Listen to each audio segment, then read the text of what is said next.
Si tikus sawah penyelamat padi. Di sebuah desa kecil yang damai, terbentang sawah luas yang hijau, menghampar sejauh mata memandang. Saat angin berhembus, batang padi menari perlahan seperti lautan emas yang berkilau. Sawah itu adalah tempat yang penuh kehidupan. Burung-burung pipit hinggap di pematang.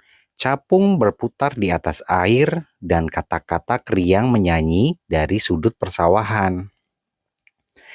Di sanalah tinggal seekor tikus kecil bernama Timo. Timo berbeda dari tikus-tikus lain. Jika tikus lain suka menggerogoti padi milik petani, Timo justru tidak mau melakukannya. Ia merasa sawah ini adalah rumahnya yang indah dan ia harus menjaganya. Setiap pagi, Timo berlari di pematang sambil menyapa teman-temannya. "Selamat pagi, kupu-kupu bening," serunya sambil melambaikan ekornya. "Selamat pagi, Timo," jawab si kupu-kupu sambil mengepakkan sayapnya yang berkilau diterpa cahaya matahari. Timo juga sering bercakap dengan capung biru yang suka hinggap di batang padi. Kadang ia bercanda dengan belalang hijau yang baik hati. Meski belalang lain sering nakal, Timo berbagi kehidupan di sawah itu. Baginya, sawah adalah tempat yang penuh keajaiban. Suatu siang, Timo duduk di tepi pematang sambil melihat ke arah padi yang mulai berbulir.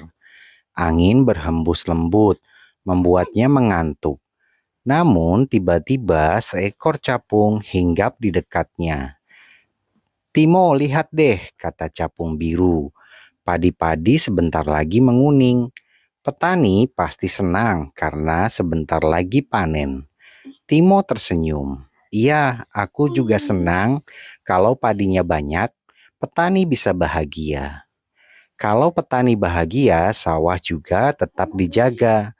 "Betul sekali," sahut kupu-kupu bening yang ikut terbang mendekat. "Kita semua juga bisa bermain dengan tenang di sini." Belalang hijau pun menimpali. "Aku juga tidak sabar, tapi aku khawatir kalau nanti ada kawanan belalang besar datang. Mereka suka makan padi tanpa izin." Timo menatap langit. "Kalau itu terjadi, aku akan mencari cara untuk melindungi sawah ini. Aku janji." Teman-temannya menatap kagum, walau kecil, Timo punya hati yang besar. Beberapa minggu kemudian, saat padi sudah mulai menguning dan bulirnya berat, masalah benar-benar datang dari kejauhan.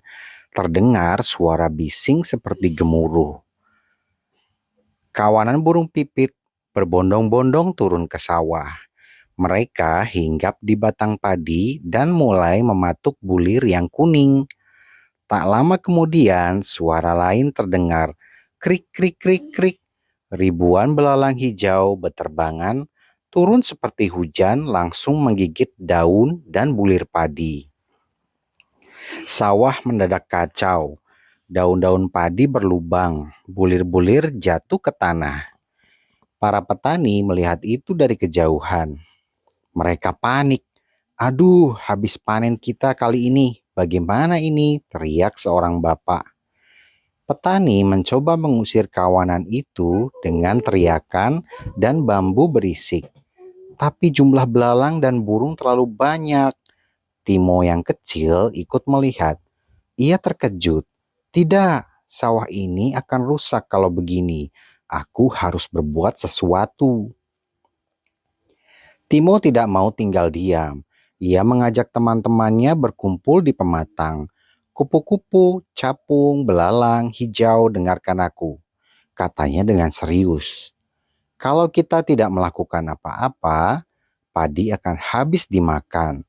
Kita harus bekerja sama." "Tapi bagaimana? Mereka banyak sekali," tanya kupu-kupu dengan cemas. "Kita mungkin kecil, tapi kalau kita kompak, kita bisa membuat mereka takut," jawab Timo penuh keyakinan. Lalu ia membagi tugas. Capung biru diminta berputar-putar dengan cepat di dekat kawanan burung agar mereka kaget. Kupu-kupu membawa serpihan daun dan menjatuhkannya di depan belalang agar mereka bingung. Belalang hijau memanggil teman-temannya yang baik untuk membantu menendangi belalang nakal. Dan Timo sendiri akan berlari di pematang, membuat suara gaduh agar burung mengira ada manusia datang. Teman-temannya setuju, mereka pun bersiap. Capung biru terbang secepat kilat, berputar di sekitar burung pipit. Burung-burung itu terkejut, beberapa terbang ke atas. Kupu-kupu menjatuhkan daun kecil-kecil di depan kawanan belalang. Belalang-belalang bingung, mengira itu makanan lain. Belalang hijau dan teman-temannya menendang belalang nakal agar pergi. Walau kecil, mereka berani. Sementara itu, Timo berlari sekuat tenaga di pematang. Ia menabrak batang-batang padi, membuat suara gemerisik keras. Ia bahkan menginjak ranting kering agar berbunyi seperti langkah manusia. Timo berteriak sekencang-kencangnya. Burung-burung pipit kaget. Apa itu? Seperti manusia datang. Mereka berterbangan ke langit. Belalang-belalang yang tersisa juga mulai ketakutan. Ada sesuatu yang aneh. Ayo pergi. Perlahan-lahan sawah mulai kembali tenang. Burung dan belalang pergi meninggalkan sawah. Petani kembali ke sawah.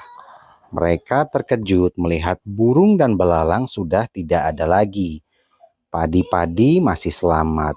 Syukurlah panen kita masih bisa diselamatkan, kata seorang petani dengan wajah lega. Namun mereka tidak tahu bahwa penyelamatnya adalah seekor tikus kecil bernama Timo. Timo duduk di pematang tersenyum ke teman-temannya. Kalian hebat, kita masih bisa melindungi sawah ini.